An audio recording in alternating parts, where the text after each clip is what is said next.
নমস্কাৰ সকলোকে স্বাগতম জনাইছো এটা নতুন ভিডিঅ'লৈ। আজি দিনটোৰ ইতিহাস 20 ডিচেম্বৰ বিশ্ব ভাৰতৰ পাত উভতাই চাওঁ আহা। নমস্কাৰ বন্ধুসকল, ইতিহাসৰ পাত ওলোটাই চাবলৈ আপুনি সাজু, ময়ো সাজু।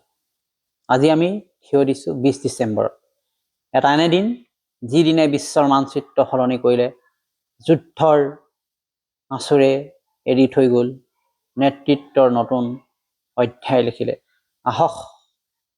আহক তেতিয়া শব্দৰ মাজেৰে যাওঁ, ইতিহাসক আমি অনুভৱ কৰোঁ। ইতিহাস কেতিয়াবা এখন চুক্তিত, কেতিয়াবা এটা মাত্ৰ ভোটত বা এটা বিস্ফোৰণত কঁপি উঠে। ঘটনাবিলাক কি এবাৰ আমি চাওঁ আহা ইতিহাসলৈ ঘূৰি। Global history, Luciana পাৰ্কেছ 1803। 1803 চনৰ 20 ডিচেম্বৰৰ কথা। নিউ অৰ্লিন্সত এক আনুষ্ঠানিকতা, কাগজত চহী, কিন্তু ফলত কি হ'ল? বিশ্ব ইতিহাসৰ ভূমিকম্প। ফ্ৰান্সে বিক্ৰী কৰিলে লুইজিয়ানা অঞ্চল, প্ৰায় 8 লাখ বৰ্গমাইল ভূমি, মূল্য মাত্ৰ $15 মিলিয়ন। এই এটা চুক্তিয়ে আমেৰিকা যুক্তৰাষ্ট্ৰৰ আকাৰ দুগুণ কৰি পেলালে। শক্তিৰ ভাৰসাম্য সলনি হৈ গ'ল। বিশ্বত কঁপনি উঠিল। ইতিহাসত আমেৰিকাৰ শক্তি দপদপনি বাঢ়ি গ'ল। ইতিহাসে কেতিয়াবা নিঃশব্দে আটাইতকৈ ডাঙৰ পৰিৱৰ্তনটো এই ধৰণেই আনে। পানামাৰ আকাশত যুদ্ধৰ শব্দ, 1989 চনৰ 20 ডিচেম্বৰৰ কথা।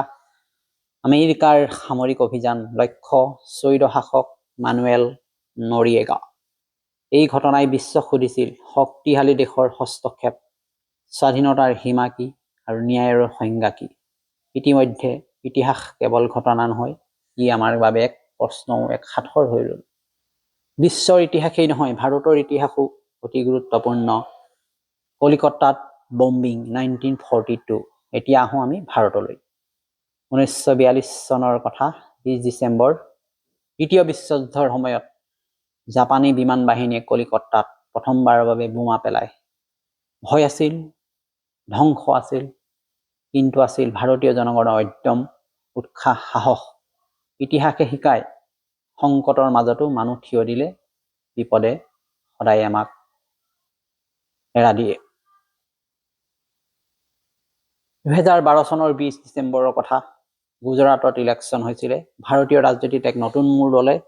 নৰেন্দ্ৰ মোদীয়ে গুজৰাট বিধানসভা নিৰ্বাচনত তৃতীয়বাৰৰ বাবে জয়লাভ কৰিছিলে, আৰু এই জয়ে এখন ৰাজ্যৰ সীমা পাৰ কৰি এখন দেশৰ নেতৃত্বৰ পথ খুলিলে, যি নেকি পৰৱৰ্তী সময়ত বৰ্তমানৰ নৰেন্দ্ৰ মোদী প্ৰধানমন্ত্ৰী হোৱাৰ পথ মুকলি কৰিছিল। কেতিয়াবা এনেধৰণে এটা মাতৰ ভোটৰ ব্যৱধানেই হওক বা লাখ লাখ ভোটৰ ব্যৱধানেই হওক, ভাগ্যৰ চকৰি মানুহৰ কিদৰে ঘূৰাই, তাৰে এক প্ৰমাণ নৰেন্দ্ৰ মোদী ডাঙৰীয়া।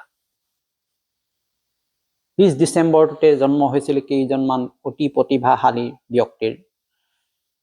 যামিনী কৃষ্ণমূৰ্তি, ভাৰত নাট্যম, যাৰ নৃত্যত ইতিহাস নাচে, 1940 চনত তেওঁ জন্ম হৈছিল। লেছলি ক্লডিয়াৰ্ছ, 2012 চনৰ কথা। ভাৰতীয় হকীৰ গৌৰৱময় অধ্যায়। আৰু আজি পালন কৰা হৈছে আন্তঃৰাষ্ট্ৰীয় মানৱ ঐক্য দিৱস, যিয়ে আমাক মনত পেলাই ঐক্যই মানুহক মহান কৰে। গতিকে এয়াই আছিল 20 ডিচেম্বৰ, য'ত চুক্তি, সংঘাত, সাহস, ঐক্যৰ দিন, এইবিলাকেই প্ৰতিফলিত হৈছে। এতিয়া আপোনালোকলৈ এক প্ৰশ্ন, কোনটো ঘটনা আপোনাক আটাইতকৈ বাৰু বেছি স্পৰ্শকাতৰ বুলি আপোনাক অলপমান হ'লেও সময় চিন্তিত কৰাত অৰিহণা যোগালে? জনাবলৈ নিশ্চয় নাপাহৰিব। কমেণ্ট কৰক, শ্বেয়াৰ কৰক, ইতিহাসক জীৱন্ত কৰি ৰাখক। গতিকে মোৰ লগত সংযুক্ত হৈ থাকিবলৈ মোৰ ফেচবুক পেজ পংকজ বৰাক অনুসৰণ কৰক, অৰ্থাৎ ফ'ল' কৰক। লগতে মোৰ ইউটিউব চেনেল জ্ঞান সাগৰ চলিউশ্যনৰ লগত সংযুক্ত হৈ থাকক। তাৰ কাৰণে ছাবস্ক্ৰাইব কৰক। নতুন এটা আকৌ ভিডিঅ' লৈ অহাৰ প্ৰতিশ্ৰুতিৰে ধন্যবাদ।